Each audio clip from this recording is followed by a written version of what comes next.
Hey guys, it's Tipster Friday again, where I give you tips you've probably never heard of. This week, I'm going to teach you a thing or two. This week's topic is DSLR Basics, Aperture. I know you guys have all been in this situation where your boss comes up to you and says, "Philip, we need photos of that new toaster prototype, stat." And you're like, I don't know how to use this thing. Well, worry no more. I've got you covered.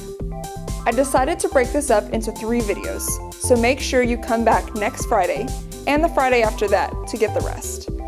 You can solve this issue, of course, by clicking right here.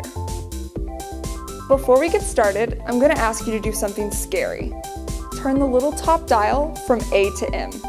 There you go. Your camera is now in manual. You're in complete control. Don't panic. We'll get through this. Okay, so let's discuss aperture. Sometimes this is called the iris.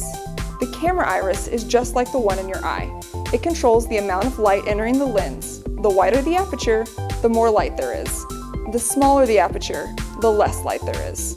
The size of the aperture is expressed as f-stop numbers that you can set on the camera. See how f2 is wider than f22? It's kind of backwards from how you'd think, but basically, the bigger number, the smaller the hole, and the smaller the number, the bigger the hole. Got it? Good. Aperture not only controls brightness, but affects something called depth of field. Depth of field is the difference between the nearest and furthest object in acceptable focus. When everything is in focus, it's called deep depth of field. When only a certain object in the frame is in focus, it's called shallow depth of field. So how does f-stop work here? The wider the aperture or lower the f-stop, the shallower depth of field. The smaller the aperture or the higher the f-stop number, the more depth of field you get.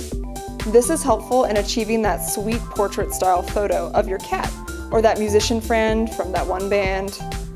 So that's it for this week.